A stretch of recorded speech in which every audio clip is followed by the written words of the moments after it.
avoir été vice-ministre dans le tout premier gouvernement de l'ère Tshisekedi, il s'est vu confier dans le deuxième gouvernement de l'actuel président de la République tout un ministère et non de moindre. Il s'apprête très bientôt à lancer un appel d'offres et il se retrouve malgré lui propulsé au devant de la scène avec l'actualité internationale. Redevabilité, votre émission reçoit Maître Didier Boudimbo, ministre des Hydrocarbures. Merci.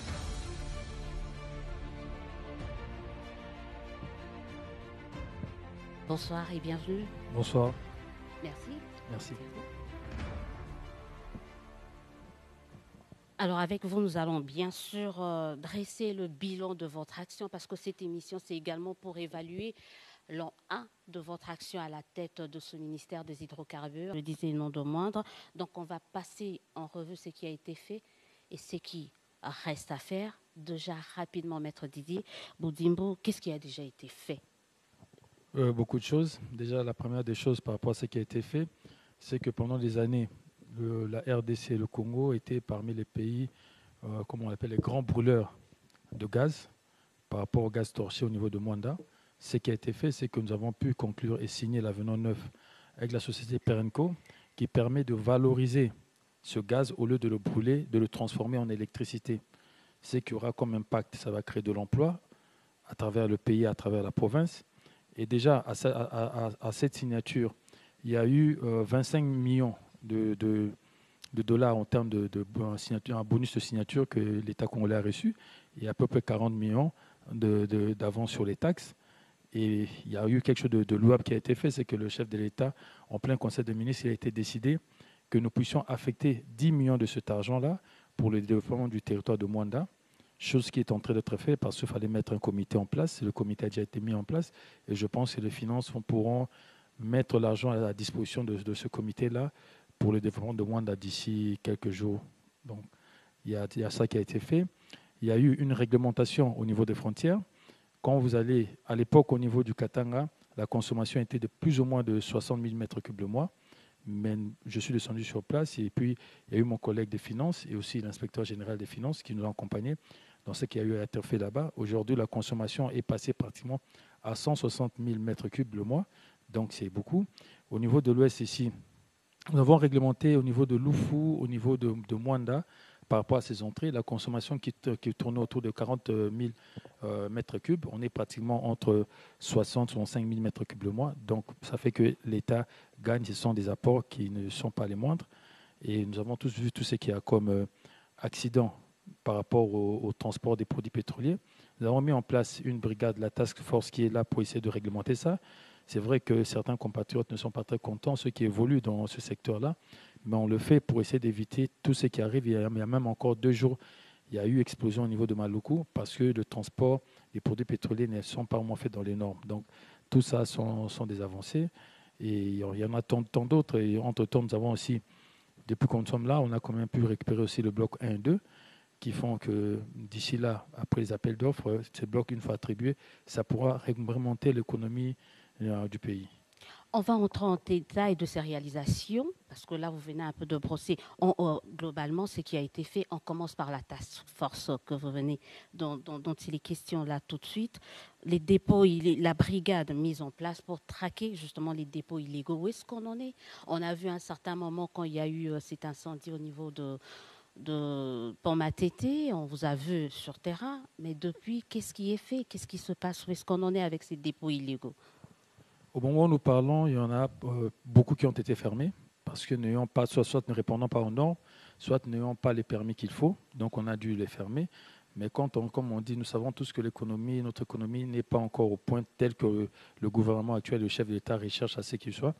Donc, il faut trouver une certaine solution à ces gens-là qui vivaient de ce commerce. Et c'est ce que nous sommes en train de faire parce qu'il y a eu des travaux avec eux. Nous sommes en train de voir comment organiser ça pour essayer de leur trouver autre chose. Et entre-temps, au niveau du ministère, on essaie de réorganiser beaucoup de choses pour réellement pallier à ce problème. Mais jusque-là, la task force continue et la task force ne va pas s'arrêter à tout ce qui est en dépôt clandestin ou dépôt des produits pétroliers. La task force va aller au niveau des stations parce que vous allez voir qu'il y en a qui naissent comme des petits champignons qui sont à côté des habitations. Malheureusement, ce n'est pas le ministère des Hydrocarbures qui donne l'autorisation de bâtir, Le ministère des hydrocarbures donne l'autorisation de commercialisation et de transport des produits pétroliers. Mais ce que nous allons faire, c'est que tout cela, parce que la plupart de ces permis n'ont une validité que d'une année. Toutes les stations qui sont dans des endroits compliqués, on ne va pas renouveler les permis. Et là, il y en a même, je pense, sur 24 et puis un peu vers la ville. On n'a pas donné des permis et je vois qu'ils ne travaillent pas effectivement. Et on ne compte pas le faire parce que ça se trouve, ça ne respecte pas les normes. Donc la task force a encore un long chemin. On est en train de se battre pour essayer de l'agrandir pour qu'il soit sur le plan national. Parce que tout ce que nous connaissons comme problème au niveau de la capitale ville de Kinshasa, on le connaît aussi au niveau du Katanga, du Kivu, de Kisangani, un peu partout. Donc la task force doit prendre une dimension nationale.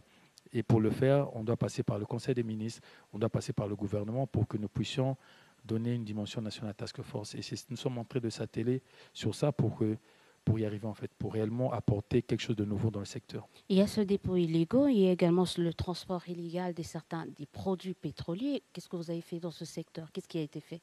C'est ça que je viens de dire. Donc, il y a des dépôts qui ont été fermés. Il y a même eu des camions-citernes qui ont été immobilisés. Donc, nous sommes en train de veiller. Et nous avons aussi attiré l'attention de nos compatriotes parce que quand eux, ils laissent faire, quand la catastrophe arrive, ça touche tout le monde. Nous avons vu ce qui s'est passé à Matete et on a vu la famille. Je pense que tout le monde, toute la population était sous le choc. Et ce jour-là, le chef de l'État revenait d'un voyage. Il s'est directement arrêté là. Donc, c'était l'émotion générale parce que c'est quelque chose qu'on n'aimerait plus que ça arrive. Donc, je pense que tout Congolais doit se sentir impliqué pour essayer d'aider la task force, pour essayer d'aider le ministère des hydrocarbures, pour que nous puissions empêcher ces genres de comportements-là. Parce que nous voyons, même au niveau des stations, il y a eu même les gens ont mal interprété, parce que quand on a interdit que les gens viennent se servir en désordre dans des fûts, on n'a pas interdit que quelqu'un vienne prendre 50 litres ou 100 litres pour se servir chez lui, pour son groupe électrogène ou quoi. Non, on a interdit ceux qui venaient pour prendre d'un 5 mètres cubes, 10 mètres cubes au niveau des stations. Et pendant ce temps-là, ça a dû créer un grand problème au niveau de la population par rapport à l'approvisionnement. Et ce sont des comportements contre lesquels en fait, on se bat pour bloquer ça. En fait. On va rester dans les produits pétroliers. Il y a vraiment l'hydrocarbure. Votre ministère se résume aussi essentiellement à ça. Il y a ces dépôts illégaux, le transport illégal, mais il y a également certains points, certains coins du pays où justement c'était pratiquement des passages de ces produits illégaux. Qu'est-ce que vous avez fait dans ce domaine-là? Au niveau de l'Oufou, on avait interdit que tous ces produits qui venaient de l'Angola, parce qu'après avoir tenu une réunion avec nos voisins angolais, il s'est avéré que le produit angolais est subventionné, comme le nôtre. Je peux le dire en lingala. L'Angola, tango sombi carburant 300 francs, valeur nandenga moya mondial sur carburant 4000 francs, donc l'État bac ici 3700 francs. Et l'État angolais, ça l'a pour la population. Maintenant, bandeko bakenda ko somba kuna ezaneti bazoyi bambongo ya l'État angolais pour le commerce awa. D'où, après des réunions avec l'Angola, on s'est mis d'accord pour essayer vraiment de verrouiller au niveau de la frontière. D'où la task force avait même bien commencé, la brigade des hydrocarbures, au niveau de Loufou et de Kassangoulou. Quand vous passez à Kassangoulou, nous surveillons et nous bloquons tout ce qui vient qui ne répondent pas aux normes. Et j'en profite aussi pour dire que même par rapport à la consommation, et je le dirai en lingala, à Kinshasa, les lots prix mondial de carburant, ils n'en ont même pas ni à $1, ils ont plus ou moins $2. Les lots Sokosombi carburant, on a 2150 francs. L'État congolais a 1950 francs. Le gouvernement a 1950 francs par litre. Parce que ceux qui te salent bongoté, litre, moi, il faut comme à 4000, 4500, 5000 francs congolais par rapport à la réalité au Tozanango actuellement. Justement, tu as la réalité à essence, parce qu'on a dit le contexte international vous propulse un peu sans que vous le vouliez au devant de la scène. La guerre en Ukraine y est pour beaucoup, mais on reste un peu dans ce point-là. Est-ce que vous êtes sûr aujourd'hui que vous êtes arrivé à colmater, à boucher les trous? Est-ce que les gens n'utilisent pas d'autres moyens pour justement faire entrer les produits illégaux de l'Angola, par exemple? Qu'est-ce que vous avez fait? Non, on n'en doute pas. Frontière, on a poreuse. Non, mais on fait déjà ce qu'on peut faire et on continue. Et comme je suis en train de dire, on va rendre la task force nationale. Et à ce moment-là, on aura plus de moyens en termes, il y a bateau, en termes humains, en termes financiers. La task force pourra bien faire sa mission. Mais on a commencé, le résultat est déjà là, il est palpable, il est visible. Et je pense que d'ici là, le temps que la task force et Kukavumoko s'assoient, on verra encore mieux. Puisqu'on parlait de l'Angola, la ZIC, moi je le dis, mais j'ai du mal à appréhender c'est quoi la ZIC aujourd'hui et quel est son impact, son apport dans la coopération entre nos deux États. La ZIC, qui veut dire zone d'intérêt commun, et ça place Oyo, nos deux pays, où c'est en fait un territoire Oyo, on ne peut pas dire que ça appartient à l'Angola, on ne peut pas non plus dire que ça appartient à la RDC. Donc nous sommes obligés d'exploiter ça ensemble. Nous avons mené des discussions que nous avons trouvées, des discussions qui avaient commencé depuis 2007. Nous avons mené des discussions avec l'Angola. Au moment où nous parlons, on a presque atterri, parce qu'il y a d'autres données confidentielles qu'on ne pourra pas non plus divulguer à la télévision. Mais on a presque atterri parce qu'on s'apprête à signer un CPP, où il va bien un contrat de partage de production par rapport au bloc 14. Et d'ici là, je pense que les gens pourront quand même, le Congolais, nous, la population congolaise, on pourra quand même bénéficier de l'exportation de la ZIC. Mais eux, de côté Angola, on produit, on exploite déjà ou la ZIC est en place formellement? Oui, en fait, la ZIC, elle est vaste parce qu'il y a même une commission qui a été mise en place, mais ce n'est pas juste par rapport à la ZIC. Nous avons aussi des problèmes de frontières avec l'Angola, mais ça, c'est plus le ministère de l'Intérieur que le ministère des Hydrocarbures. Le ministère des Hydrocarbures, quand je suis arrivé à la tête de ce ministère, on a réfléchi, mon équipe et moi, on a pris une décision, celle d'aller et de parler que des blocs pétroliers. Donc, dans nos discussions, nous ne parlons pas de tout ce qui est frontière, parce que là, c'est plus la commission qui discute sur le plateau continental, comme on appelle ça.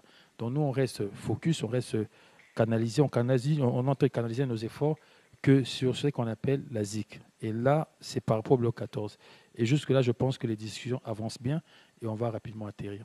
Pour ceux qui nous rejoignent, on est en train, vous suivez Redevabilité, l'émission qui donne la parole aux décideurs pour qu'ils nous disent ce qu'ils ont eu à faire pendant une année. Là, on parle des décideurs, notamment les membres du gouvernement. Sam Aloukonde, comme vous le savez, vient de totaliser une année depuis qu'ils ont été nommés par le président de la République. Aujourd'hui, nous recevons Maître Didier Boudimbo, ministre des Hydrocarbures. Quand vous êtes arrivé, tout de suite après, il y a eu cette éruption volcanique de Diragongo. Et juste après, on a commencé à parler du dégazage de la Kivu. Une année après, maître, où est-ce qu'on en est avec ce dégazage? Le dégazage, il est en train d'avancer. Il fait son bonhomme de chemin parce que tout ce qui doit être rassemblé dans les prévisions, ça devait se faire entre une année et demie. On a essayé d'accélérer parce que ce n'est pas un projet qui date d'aujourd'hui. ESA Lelote, ESA Akala. C'est un projet qui date, la facture, elle était à peu près de 6 millions d'euros. Et quand on est arrivé même hors budget, parce que le budget 2021 était déjà entamé, on s'est quand même battu. Le gouvernement, à travers le Premier ministre, son Excellence Sama Lukonde, a pris ses responsabilités. Et le gouvernement a déjà décaissé au moins 2,5 millions. Au moment où nous parlons, je pense que vous avez les images. Vous allez voir qu'au Union Sofade Salama, au niveau européen, par rapport au dégazage, ils ont pratiquement déjà tout constitué et ils sont en train maintenant d'acheminer ça vers l'est du pays. Ça va arriver vers l'est début juillet, fin juillet. Et c'est là qu'on va voir le vrai dégazage qui va commencer petit à petit. Parce que ce sera les 2 premières stations qui vont commencer. Après, les autres stations vont suivre. En lingala facile, dégazage ezanini pour tolobiango, mais on comprend pourquoi vous avez insisté sur le dégazage, surtout à la Kivu et dégazage et Annie. Dans la Kivu, est un lac où ils ont renfermé gaz mingi. Gaz, pour amalgame, gaz est mibale. Il y a liboso où ils ont plus côté à place de ville, à Gomezali, place de hôtel Nyo Suzalaka, ils ont gaz méthane. Ils ont gaz où ils ont exploitation au Tourbanda bientôt, où ils se régénèrent. Donc ils ont gaz où ici la kate. Ils ont gaz autant Tourbanda exploitation et puis ça bus au courant.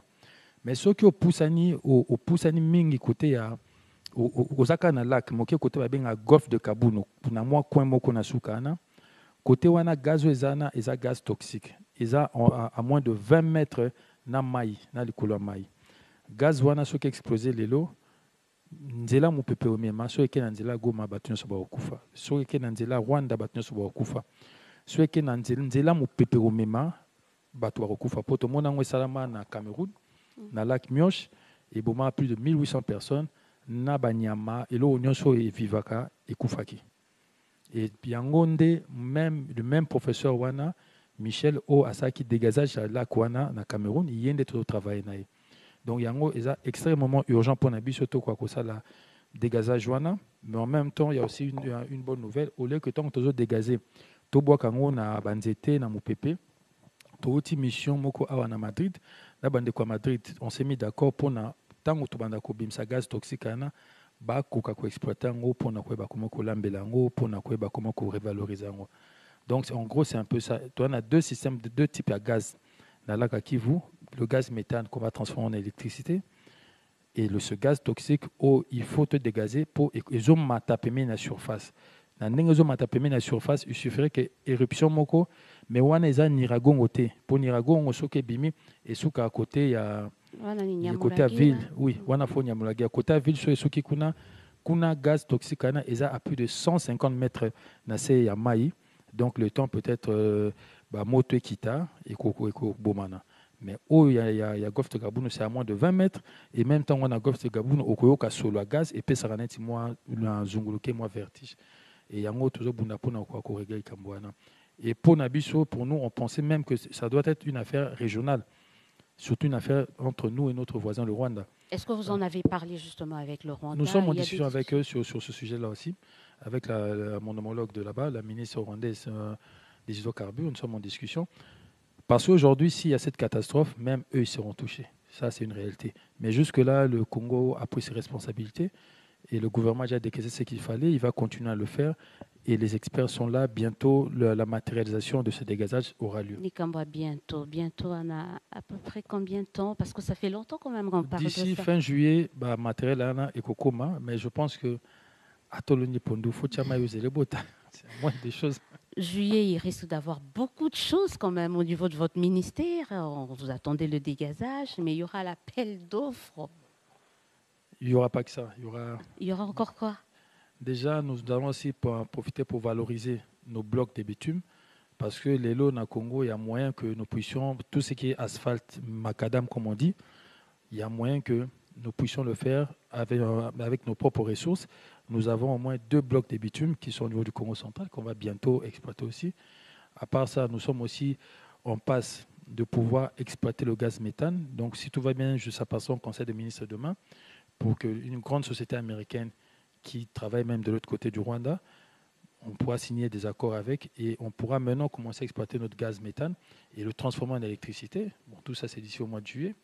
D'ici au mois de juillet, il y aura 16 blocs pétroliers qui seront mis en appel d'offres. Voilà, c'est ce que je voulais dire. 16 blocs. Ouais. Didier Boudimbo, qu'est-ce que vous avez fait? On a travaillé déjà ce samedi. Je ne sais pas si c'est l'émission Pascal, mais ce samedi ici, le samedi 14, oui, ce samedi 14, on va recevoir les datas par rapport à 3 blocs pétroliers au niveau du Congo central, donc de l'ouest, et à 4 blocs pétroliers au niveau de la cuvette centrale, donc le Grand Équateur, et 9 blocs au niveau du Tanganyika. Et ce sont ces blocs-là qui valent en termes de barils, qui valent en termes de milliards de barils, qu'on va mettre en appel d'offres au mois de juillet. En termes d'argent, ça nous rapporte combien? Le fait de faire cet appel d'offres, 16 blocs, qu'est-ce qu'on gagne si tout se passe comme prévu, on peut quitter aux pauvres 24 000 barils par jour qu'on produit avec la Perenco pour arriver entre 300 000 à 1 million de barils par jour. Donc le Congo pourra être hissé au même niveau que le Nigeria, que tous ces grands pays producteurs du pétrole. Du pétrole, donc c'est déjà le 28 et le 29 juillet, voilà. Appel d'offres par rapport aux 16 blocs pétroliers. Mais il y a un problème avec les organisations environnementales. Ils ne veulent pas de ça. Comment vous faites avec ces mouvements-là qui disent que non, il ne faut pas justement permettre à ce qui est exploitation de ces blocs pétroliers? Le gouvernement, notre gouvernement actuellement, sous la vision du chef de l'État, on est beaucoup axé à l'environnement et on défend des valeurs par rapport à l'environnement. Vous allez même voir que le Congo a été appelé pays sous solution avec notre VPM qui est très efficace, la VPM de l'environnement, Mme F. Bazaïba, avec le chef d'État qui était en Angleterre pour parler de l'environnement. Nous ne sommes pas là pour aller mettre dans les appels d'offres des blocs qui sont dans les zones protégées. Non.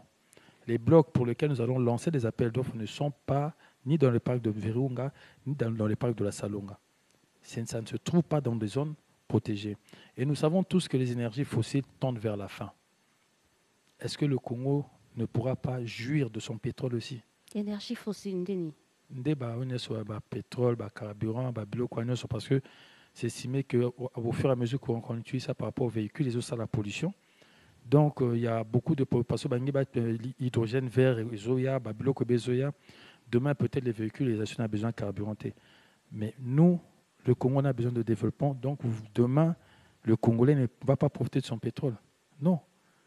J'étais dernièrement en Guinée équatoriale. J'ai été reçu par mon homologue Gabriel Obiang. Il m'a expliqué où était la Guinée avant le pétrole. Et ce que j'ai vu aujourd'hui, c'est un petit paradis. C'est après le pétrole. On a fait de tour à Dubaï. On a vu où était Dubaï. C'était un désert. On a vu ce que le pétrole a fait de ce pays-là. Et je pense que le Congo, la RDC peut profiter aussi de son pétrole pour pouvoir aller de l'avant. Donc, il y a lieu de le faire, mais tout en respectant l'écologie, d'où on ne touche pas, là où il y a les tourbières, là où il y a tout ce qui est faune pour protéger la planète, on n'y touche pas. Alors qu'on a des grands gisements, alors je dis même des grands gisements dans le parc de Virunga, dans le parc de la Salonga. Mais on ne met pas ça en appel d'offres parce qu'on tient à la planète, on tient à la vie, on tient à l'environnement. En parlant de ces 16 blocs pétroliers, ça nous renvoie directement, peut-être sans le vouloir, aux 2 blocs de Dan Gettler. Les uns se disent, mais est-ce que c'est inclus dans cet appel d'offres-là? Ou dans ces appels d'offres, les 2 blocs pétroliers que la RDC a récupérés? Jusque-là, non. C'est d'ailleurs dans votre actif aussi. Hein, Tout à fait. Jusque-là, non. Le bloc 1 et 2 ont réellement été récupérés. Nous avons tout ce qui a comme données sismiques, on les a. On a récupéré les permis. Donc maintenant, le temps de passer, les 16 blocs, on les a programmés. Déjà, mon prédécesseur, Rubens, avait commencé le travail. Moi, je continue parce que c'est la continuité de l'État pour arriver jusque là où nous sommes. Donc, le bloc 1 et 2 n'était pas vraiment pris en compte, mais nous avons tout ce qui a comme donné. Et je pense que c'est le Conseil des ministres qui va décider si on devra rajouter, au lieu de 16 blocs, qu'on en mette 18. Mais dans tous les cas, nous savons que ce sont des blocs qui sont importants. Parce que de l'autre côté de l'Ouganda, ils ont commencé la construction des pipelines et bientôt ils vont commencer l'exploitation. Et nous savons tous que tout ce qui est hydrocarbures n'a pas de frontières. Comme on appelle ça, l'huile, là, n'a pas de frontières. L'Ouganda peut siphonner ce qui est en RDC s'il commence l'exploitation. Donc, on a l'obligation de commencer l'exploitation en RDC rapidement, de façon que nous puissions utiliser ce qui est à nous, parce que dans ces 2 blocs, c'est évalué en termes de milliards de barils aussi. Vous avez dévancé une de mes questions quand vous avez parlé de pipeline au niveau de l'Ouganda. Ici, chez nous, là-bas, vous venez de le dire, ils ont déjà commencé. Nous, on a des pipelines, on va en construire. Comment ça se passe à ce niveau? Nous avons des pipelines qui datent des années 60, qui sont de 6 pouces, que CEP utilise actuellement, et c'est qui ne facilite pas la tâche parce qu'ils sont vraiment petits. Donc ça, c'est la première des choses, et ils sont vieux. Nous sommes en discussion avec plusieurs sociétés. Il y a une qui est anglaise, il y a une autre qui est venue de Dubaï. Nous sommes en discussion pour voir. Il y en a qui sont en train de faire leurs études de faisabilité. Il y a une autre aussi italienne. Nous sommes en train de voir laquelle va nous donner la meilleure des propositions pour que nous puissions déjà refaire les pipelines existants qui quittent Matadi jusqu'à Kinshasa. Mais vous allez voir jusqu'au quand? Il faut faire des études, sinon on fait n'importe quoi. Donc, on est en train de faire des études. Nous sommes là on a une année. Mais je pense qu'on a assez avancé. Et peut-être dans les 2-3 mois, on pourra conclure par rapport à la réalisation de ces pipelines. Et aussi de pouvoir mettre un sea line qui va faire que le produit quitte de la bouée 16 ou 14 jusqu'à Saucir ou jusqu'à directement Matadi Angoango. Et puis, ils ont à peine à lier jusqu'à Kinshasa. Et l'idée de faire des pipelines de 20 pouces. Donc, nous sommes en train de faire un travail sérieux sur ça parce qu'il faut des études sur le terrain. Et c'est seulement après qu'on pourra signer. Parce que signer avec une personne qui ne va pas travailler, il bloque la République. Donc, nous sommes en train de voir les meilleurs. C'est au meilleur de tous ceux qui sont en compétition. C'est à lui qu'on va donner ce marché-là. Ils pourront nous construire ces pipelines. Pourquoi c'est important d'avoir ces pipelines, surtout en bon état? Déjà, la première des choses, c'est que ça sécurise le transport du produit. Parce que quand il y a des pipelines, quand les produits élongés, ça vient par les pipelines, donc il n'y a pas de camions citernes en route. Donc il y a encore moins de camions citernes. Moins d'accidents, surtout dans la route sur la route Matadi. Oui, donc parce que ça passera, les pipelines, ce sont les gros tuyaux. Que quand les gens font Matadi, Kinshasa, c'est ça les pipelines. Mais si on en a de plus gros, le produit va monter rapidement juste dans la ville. Et c'est ce qu'on veut faire. Ça va éviter qu'il y ait beaucoup de camions-citernes sur les axes comme Kinshasa-Matadi. Et nous voulons aussi en faire au niveau de Kasumbalesa, Lubumbashi, pour éviter tous les trains qu'on voit là, les camions-citernes qui font des défilés chaque jour. La première des choses, c'est que ça coûte de l'argent. La deuxième des choses, risque d'accident. Et la troisième des choses, c'est la pollution. Entre-temps, s'il y a des pipelines, ça permet de canaliser, de contrôler le transport de produits et que tout se fasse bien. Pour ceux qui viennent de nous rejoindre, je rappelle que vous suivez Redevabilité sur la télévision nationale. Nous donnons la parole aux décideurs, aux membres du gouvernement Samalou Condé qui viennent de totaliser une année depuis leur investiture. Et aujourd'hui, nous avons le plaisir de recevoir Maître Didier Boudimbou, ministre des Hydrocarbures. On vous reçoit au moment où, je le disais tout au début de cette émission, vous êtes propulsé au devant de l'actualité malgré vous avec tout ce qui se passe à l'international, la problématique de l'essence. Et là, je crois qu'avec mon mauvais lingala, mais on va en parler quand même, on va mélanger parce qu'il faut que tout le monde puisse comprendre qu'est-ce qui se passe et à quoi devons-nous nous attendre. Maramba Carburant, ministre, il se passe, c'est ça qui se passait sur le plan mondial, un problème sérieux. Dans un mboka où babengi Russie URSS baza bateau na production pétrole mondiale bangonde bazaki ko ba produire 30% ya consommation mondiale 30%. Donc vous imaginez ce qui représente 30%. Le coup la baza na guerre, il y a une guerre entre Russie et Ukraine et ça dit que les Américains et les Européens ils sont en train de couper ça embargo na Russie. Embargo les bosso Russie a reconnu ça la transfert na ba code Swift et tout, ce qui fait que pour osomba produit arriver na Russie osomba ondene pour so faut foutre un dollar, faut virement, faut Swift ba bloquer Swift à Russie azana ngo système moyen ko somba produit à Russie zate. Faut qu'on en a rouble au banana OK ko changer donc et ça que produit à Russie d'une certaine façon ils en embargo. Local les yeux embargo. Place biso Congo na ba pays sous africain na ba pays sous pays minena et que na ko s'approvisionnaka ba européen ba américain ba msusu ba keko s'approvisionner kana même esika tokendana wa biso to ça na Lomé utaka Amsterdam toujours un peu partout mais bango pe ba qu'est-ce que ko na ba esika na et qu'est-ce qu'ils ont fait ils sont en train de kobomba ba stock pour bazana stock et belé pour permettre ba tenir face ceux qui guerre réseau continue d'où ils ont ça la que beaucoup ko na mbongo mais bozo luka produit bozo monate omoni moto fournisseur ana mbongo azoluka diesel gasoil azozwa te azoluka kérosène azoluka jet azozwa te yango répercussion ya liboso il y a eu tant au moins nous salamé na ville à Kinshasa il y a eu un certain comportement où est un peu bizarre et jusque là on est décidé à tirer ça au clair. La consommation de la ville de Kinshasa en termes de carburant par jour c'est entre 1100 1200 mètres cubes par jour mais na période douana CEP a combien servi jusqu'à 1800 à 1900 mètres cubes par jour. Mais il y avait toujours des fils.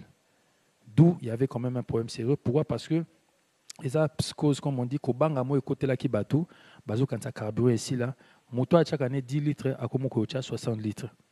Moussou soit jui à tonne si na ba bidon à tienandako.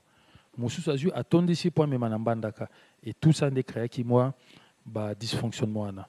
Et on s'est battu, on a géré, le gouvernement a pu gérer ce problème à travers mon ministère et Bomoni a calmé ça. Mais à calmer ça, mais tempête est ça parce que la tempête est sur le plan international. Dernièrement, tout le monde a des conabis au Sénégal, besoin de rupture de stock, tu es bien économie au Sénégal, les ambos kamokete, mais besoin de rupture de stock et à kérosène pendant plus d'une semaine, presque 2 semaines. Pourquoi? Parce que bon, ils ont quitté, mais au Kosom Bawapi. Ce sont des réalités, toujours ça les fortes anticipées. Des fois, quand il faut délivrer le produit, mais qu'il faut rationaliser, toujours ça la quantité un peu limitée pour nous assurer que ton stock est belé, toujours à la normale pour ne pas arriver à un certain blocage. Tout le monde ailleurs, c'est réparti un peu à la hausse, le litre à la pompe, ailleurs vraiment émati. Est-ce que biso ématali sous?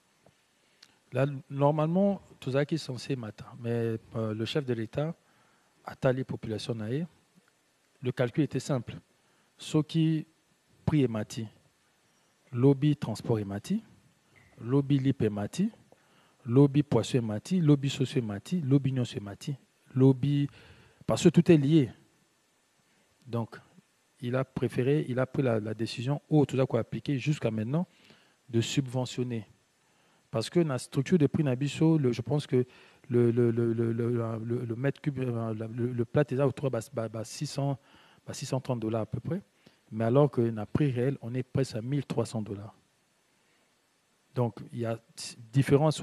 Ceux qui sont à la frontière, comme Mata, intervenant, la douane, tout ça, ils ont un carburant et ils ont 4000 francs le litre.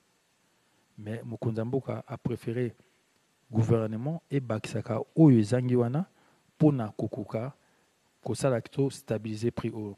Et là, vous allez voir que dans le monde entier, je pense que le Congo, ils a pris pratiquement le moins cher, à part l'Angola, parce que l'Angola paye aussi un prix très bas, vu que subvention naka. Mais tout ça parmi les pays où ils ont un prix moko, donc il y a C.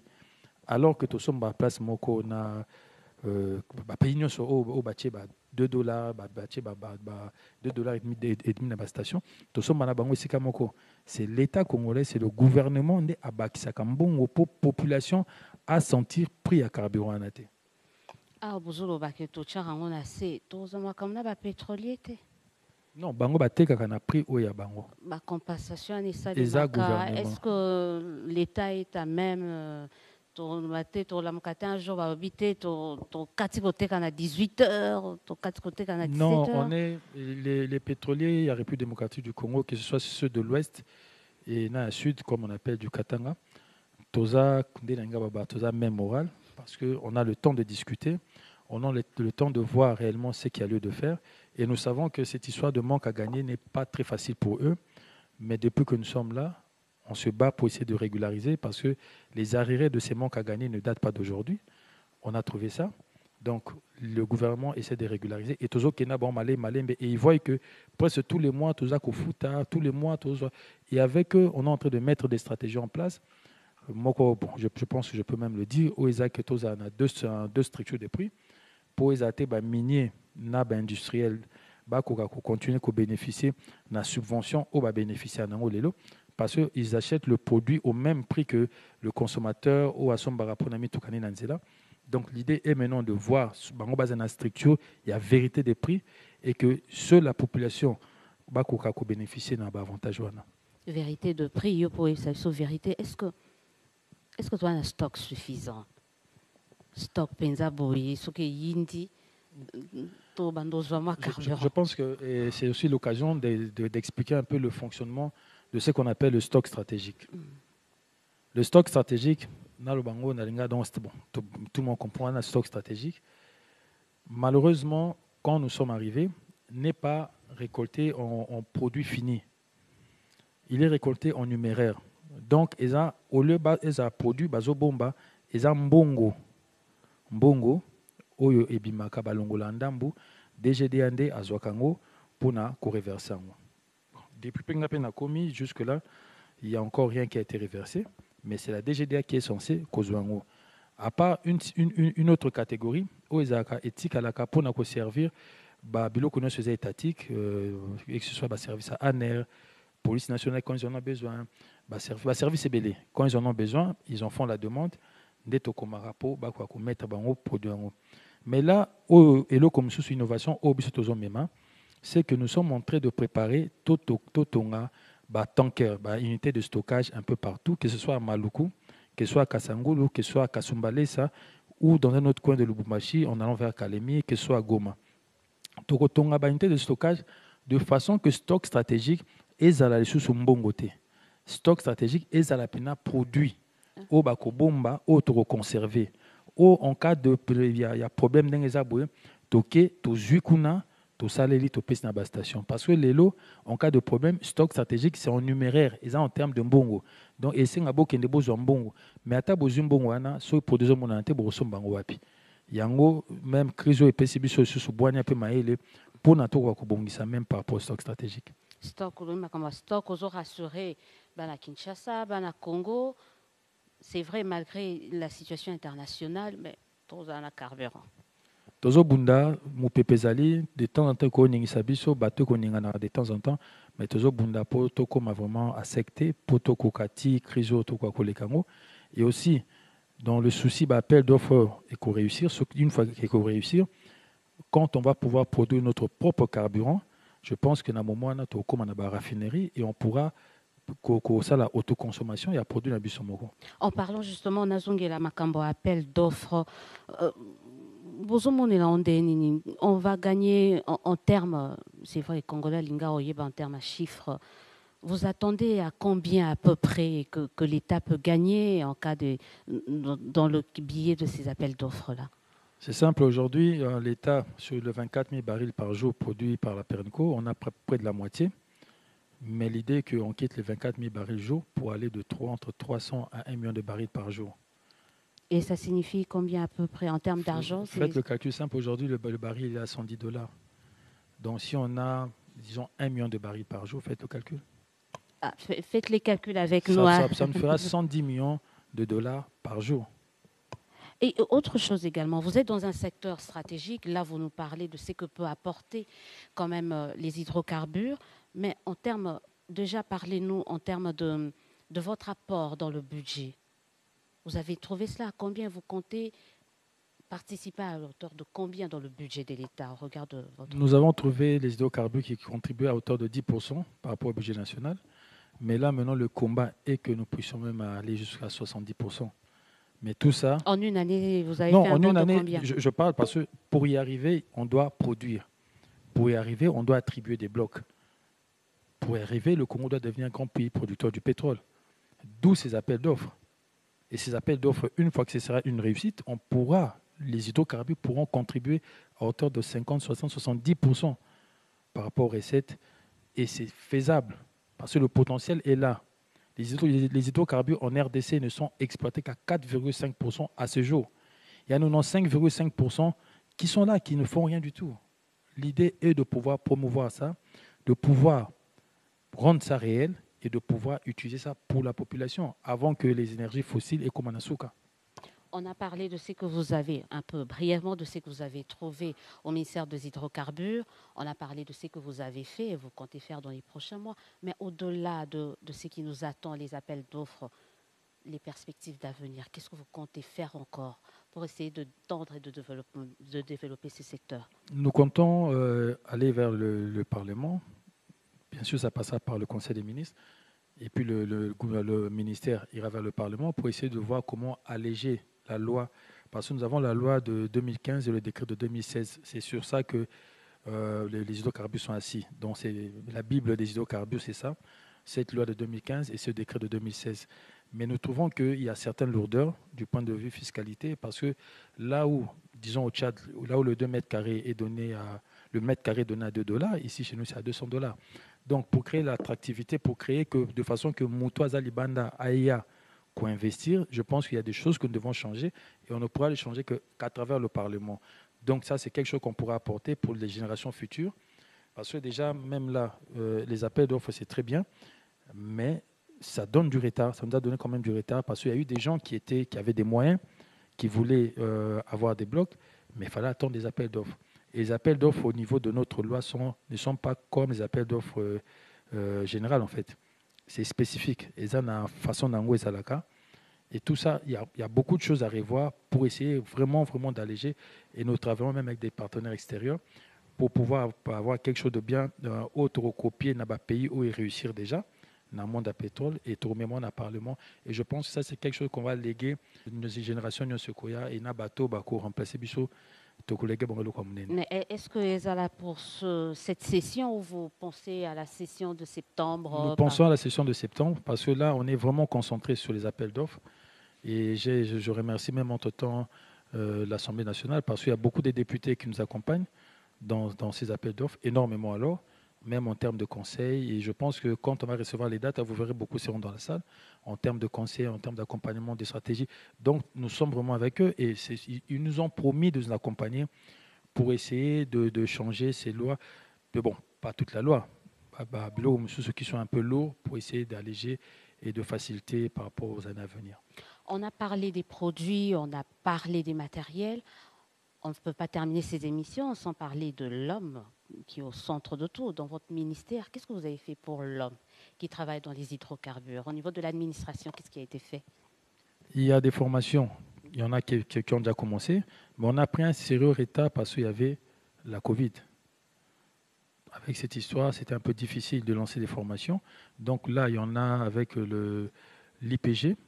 Il y a 7 modules plutôt sur l'aval pétrolier et 7 sur l'amont pétrolier qui ont commencé. Il y a les agents de l'administration et ceux du cabinet parce qu'on est obligé d'apprendre, on a appelé à apprendre chaque jour. Et à part ça, il y a aussi une séance, il y aura aussi des formations avec les Espagnols qui doivent peut-être venir très bientôt là. On prévoit aussi avec eux parce qu'on doit se former tous les jours. Donc, par rapport à la formation, il y a déjà ça. Et puis, je pense qu'il y a même une ou deux personnes de l'administration qui sont à l'étranger, toujours dans le cadre de la formation. Et dans tout ce qu'on aura assigné comme CPP, il y aura une obligation pour la formation de la population locale, pour la formation surtout de bateaux, là où le pétrole est produit. Il faudra les former pour ne pas voir ce qui se fait là où on base une main-d'œuvre qui vient d'ailleurs. Il faudra surtout aider aussi les autochtones parce que c'est leur sol, les Amaïnabango, qui puissent être formés pour pouvoir travailler dans les installations qui sont faites chez eux. Au niveau du traitement, est-ce qu'il y a eu une amélioration? Aujourd'hui, on parle de la maximisation de recettes. On atteint des niveaux, des taux jamais réalisés. Est-ce qu'il y a une sorte de retombée dans les chefs de l'homme qui travaille dans les hydrocarbures ou ils doivent encore patienter? Non, tout à fait. Je pense qu'ils sont là, en tout cas au niveau que ce soit du ministère ou de l'administration. À chaque fois qu'il y a des royalties qui tombent ou il y a des primes, ils voient comment on dispatche ça. Ils voient comment le partage se fait. Donc, il y a un changement sérieux. Et je pense qu'ils sont mieux placés pour le témoigner. Mais je pense qu'il y a un changement sérieux et des avancées. Changement sérieux et des avancées. Didier Boudimbo, on va bientôt terminer cette émission. Est-ce qu'il y a un autre projet que vous avez en vue et que vous pensez partager avec les téléspectateurs qui nous suivent dans le cadre de cette émission? Nous avons une grande projection dans les années à venir parce qu'avec mon homologue de la Guinée, nous avons eu à discuter et nous sommes en train de voir parce qu'il a eu une très bonne idée et pour moi, je pense que le Congo doit vraiment s'inscrire dans ça, c'est d'essayer de créer une sorte de distribution au niveau qui va relier pratiquement tous les pays de l'Afrique centrale. Ça doit partir de la Guinée, ça passe par le Gabon, la République démocratique du Congo, l'Angola et tous les pays voisins pour que nous puissions avoir une interconnexion comme on le voit en Europe, où il y a des pipelines qui quittent la Belgique, qui vont jusqu'en Hollande, qui vont jusqu'en France. Et ça permet qu'il y ait une certaine communication par rapport aux hydrocarbures, par rapport au gaz. Et c'est un projet que je pense qui est très important pour nous. Et on va essayer de travailler avec eux dans ce sens-là pour que demain, nos pays puissent devenir réellement autonomes. Et surtout, dans des cas pareils, dans des cas de guerre, on aurait travaillé dans ce sens-là. Je pense que c'est peut-être nos pays qui allaient donner du gaz ou du pétrole à tous ces pays européens. Est-ce que vous sentez cette envie-là? Parce que c'est un grand projet, c'est vrai, moi je le dis, parce que j'ai eu à suivre quand même votre intervention en rapport avec cette initiative. Avec la Guinée, c'est bon, mais avec les autres pays, vous pensez que ça les tente ou chacun veut garder un peu? Mais oui, parce que je pense que le Cameroun a déjà signé, l'Angola est en passe de signer. Il y a beaucoup de pays qui ont déjà signé. Et nous, si on reste en retard, on va le regretter demain. Donc je pense qu'on est dans cette optique et on va essayer de mener les choses comme ça. Ça passera toujours par le Conseil des ministres, avec le Premier ministre, avec le chef de l'État. Mais je pense qu'il est très important que nous puissions être dans ce projet-là. Parce qu'avec la CEDECAF, certains ont eu peur de dire ouais, libre-échange, on ouvre nos frontières alors qu'on ne produit rien. Est-ce que ce n'est pas un peu prématuré de penser à ça, peut-être au risque d'être le grand perdant dans cette histoire? Avec tout ce que nous avons comme potentiel, avec les appels d'offres en vue, je pense qu'on aura beaucoup à donner. On aura beaucoup à donner, mais Didier Boudimbo, merci d'avoir répondu à notre invitation. Un mot de la fin pour clôturer définitivement cette émission Redevabilité. Simplement, déjà merci Madame Élisée. Tout ce que je pourrais dire par rapport au mot de la fin, c'est que le ministère des hydrocarbures est déterminé à rendre les hydrocarbures de la RDC à pouvoir réellement que les Congolais puissent consommer ces hydrocarbures, tout ce qu'il a comme potentiel en termes d'hydrocarbures. Et aussi, je le souligne encore, les hydrocarbures, ce n'est pas que l'aval pétrolier, ce n'est pas que les stations, ce n'est pas que le produit fini, c'est la production. Pour que nous devenions demain comme le Nigeria, demain comme la Guinée, demain comme les Émirats. C'est ça les objectifs que nous avons et nous sommes focalisés sur ça. Nous travaillons matin, midi, soir pour ça et je pense qu'on pourra donner à notre population, à notre pays, ce cadeau-là. Vous voyez encore ministre des Hydrocarbures? J'avais dit que c'était la dernière question, mais vous voyez encore ministre des Hydrocarbures dans l'année prochaine? De toute façon, en politique, c'est bon. À part le chef, il y a Dieu qui décide. Mais jusque-là, je pense que nous sommes dans le bon, parce qu'on fait ce qu'on est censé faire. Et je pense que j'ai encore la confiance du Premier ministre et du chef de l'État. Donc, je pense que je suis encore là, on est encore là. Merci d'avoir répondu à notre invitation. On vous remercie, les téléspectateurs de la radio-télévision nationale congolaise. Vous avez suivi votre émission Redevabilité, une production en vue de vous donner, de vous faire connaître, faire savoir ce que les décideurs de la République démocratique du Congo ont pu réaliser en une année. Là, on parle en l'occurrence des ministres du gouvernement Samalou Kondé. Aujourd'hui, nous étions avec Maître Didier Boudimbou, qui est ministre des Hydrocarbures. Nous le remercions. Nous vous remercions également d'avoir suivi cette émission. On s'est dit au revoir. À très, très bientôt pour un autre numéro de votre émission Redevabilité.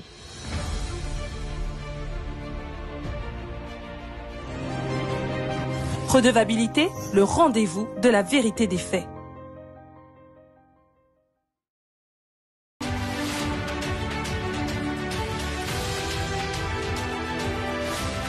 Après avoir été vice-ministre dans le tout premier gouvernement de l'ère Tshisekedi, il s'est vu confier dans le deuxième gouvernement de l'actuel président de la République tout un ministère et non de moindre. Il s'apprête très bientôt à lancer un appel d'offres et il se retrouve malgré lui propulsé au devant de la scène avec l'actualité internationale. Redevabilité, votre émission reçoit Maître Didier Boudimbou, ministre des Hydrocarbures. Merci.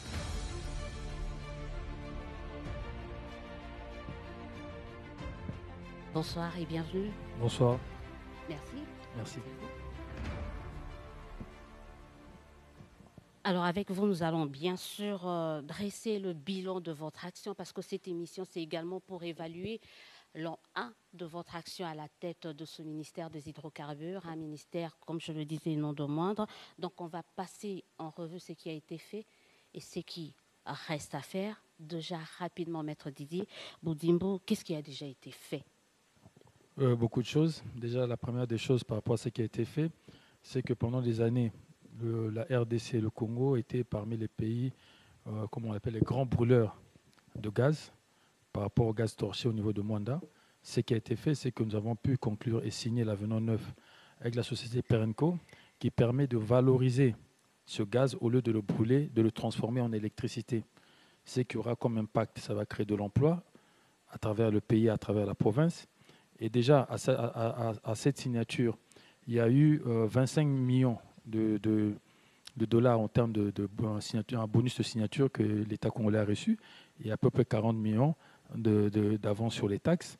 Et il y a eu quelque chose de louable qui a été fait, c'est que le chef de l'État, en plein conseil des ministres, il a été décidé que nous puissions affecter 10 millions de cet argent-là pour le développement du territoire de Mwanda. Chose qui est en train d'être faite parce qu'il fallait mettre un comité en place. Le comité a déjà été mis en place et je pense que les finances pourront mettre l'argent à la disposition de ce comité-là pour le développement de Mwanda d'ici quelques jours. Donc, il y a ça qui a été fait. Il y a eu une réglementation au niveau des frontières. Quand vous allez, à l'époque, au niveau du Katanga, la consommation était de plus ou moins de 60 000 mètres cubes le mois.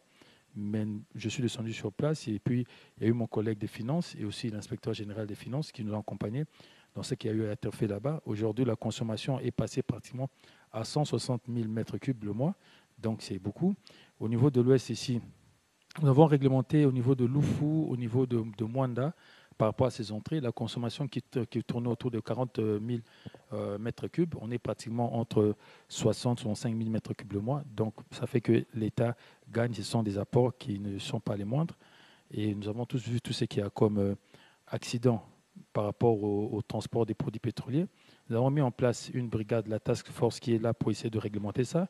C'est vrai que certains compatriotes ne sont pas très contents, ceux qui évoluent dans ce secteur-là, mais on le fait pour essayer d'éviter tout ce qui arrive. Il y a même encore 2 jours, il y a eu explosion au niveau de Maluku parce que le transport des produits pétroliers ne sont pas vraiment faits dans les normes. Donc tout ça sont des avancées et il y en a tant d'autres. Et entre-temps, nous avons aussi, depuis qu'on sommes là, on a quand même pu récupérer aussi le bloc 1 et 2 qui font que d'ici là, après les appels d'offres, ces blocs, une fois attribués, ça pourra remonter l'économie du pays. On va entrer en détail de ces réalisations, parce que là, vous venez un peu de brosser globalement ce qui a été fait. On commence par la task force que vous venez, dont il est question là tout de suite. Les dépôts, la brigade mise en place pour traquer justement les dépôts illégaux. Où est-ce qu'on en est? On a vu à un certain moment quand il y a eu cet incendie au niveau de Pont-Matete, on vous a vu sur terrain, mais depuis, qu'est-ce qui est fait? Qu'est-ce qui se passe? Où est-ce qu'on en est avec ces dépôts illégaux? Au moment où nous parlons, il y en a beaucoup qui ont été fermés parce que n'ayant pas, soit ne répondant pas aux normes, soit n'ayant pas les permis qu'il faut. Donc on a dû les fermer. Mais comme on dit, nous savons tous que notre économie n'est pas encore au point tel que le gouvernement actuel, le chef de l'État recherche à ce qu'il soit. Donc il faut trouver une certaine solution à ces gens-là qui vivaient de ce commerce. Et c'est ce que nous sommes en train de faire parce qu'il y a eu des travaux avec eux. Nous sommes en train de voir comment organiser ça pour essayer de leur trouver autre chose. Et entre-temps, au niveau du ministère, on essaie de réorganiser beaucoup de choses pour réellement pallier à ce problème. Mais jusque-là, la task force continue et la task force ne va pas s'arrêter à tout ce qui est en dépôt clandestin ou dépôt des produits pétroliers. La task force va aller au niveau des stations parce que vous allez voir qu'il y en a qui naissent comme des petits champignons qui sont à côté des habitations. Malheureusement, ce n'est pas le ministère des hydrocarbures qui donne l'autorisation de bâtir. Le ministère des hydrocarbures donne l'autorisation de commercialisation et de transport des produits pétroliers. Mais ce que nous allons faire, c'est que tout cela, parce que la plupart de ces permis n'ont une validité que d'une année. Toutes les stations qui sont dans des endroits compliqués, on ne va pas renouveler les permis. Et là, il y en a même, je pense, sur 24 et puis un peu vers la ville. On n'a pas donné des permis et je vois qu'ils ne travaillent pas effectivement. Et on ne compte pas le faire parce que ça se trouve, ça ne respecte pas les normes. Donc la task force a encore un long chemin. On est en train de se battre pour essayer de l'agrandir pour qu'il soit sur le plan national. Parce que tout ce que nous connaissons comme problème au niveau de la capitale ville de Kinshasa, on le connaît aussi au niveau du Katanga, du Kivu, de Kisangani, un peu partout. Donc la task force doit prendre une dimension nationale. Et pour le faire, on doit passer par le Conseil des ministres, on doit passer par le gouvernement pour que nous puissions donner une dimension nationale à Task Force. Et nous sommes en train de s'atteler sur ça pour y arriver, en fait, pour réellement apporter quelque chose de nouveau dans le secteur. Il y a ce dépôt illégaux, il y a également le transport illégal des produits pétroliers. Qu'est-ce que vous avez fait dans ce secteur? Qu'est-ce qui a été fait? C'est ça que je viens de dire. Donc, il y a des dépôts qui ont été fermés. Il y a même eu des camions-citernes qui ont été immobilisés. Donc, nous sommes en train de veiller. Et nous avons aussi attiré l'attention de nos compatriotes parce que quand eux, ils laissent faire, quand la catastrophe arrive, ça touche tout le monde. Nous avons vu ce qui s'est passé à Matete et on a vu la famille. Je pense que tout le monde, toute la population était sous le choc. Et ce jour-là, le chef de l'État revenait d'un voyage. Il s'est directement arrêté là. Donc, c'était l'émotion générale parce que c'est quelque chose qu'on n'aimerait plus que ça arrive. Donc, je pense que tout Congolais doit se sentir impliqué pour essayer d'aider la task force, pour essayer d'aider le ministère des hydrocarbures, pour que nous puissions empêcher ces genres de comportements-là. Parce que nous voyons, même au niveau des stations, il y a eu même les gens ont mal interprété, parce que quand on a interdit que les gens viennent se servir en désordre dans des fûts, on n'a pas interdit que quelqu'un vienne prendre 50 litres ou 100 litres pour se servir chez lui, pour son groupe électrogène ou quoi. Non, on a interdit ceux qui venaient pour prendre d'un 5 mètres cubes, 10 mètres cubes au niveau des stations. Et pendant ce temps-là, ça a dû créer un grand problème au niveau de la population par rapport à l'approvisionnement. Et ce sont des comportements contre lesquels en fait, on se bat pour bloquer ça. En fait. On va rester dans les produits pétroliers. Il y a vraiment l'hydrocarbure. Votre ministère se résume aussi essentiellement à ça. Il y a ces dépôts illégaux, le transport illégal, mais il y a également certains coins du pays où justement c'était pratiquement des passages de ces produits illégaux. Qu'est-ce que vous avez fait dans ce domaine-là?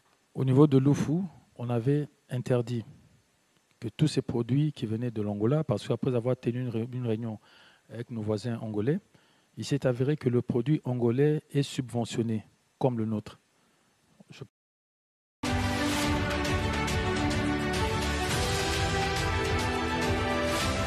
Après avoir été vice-ministre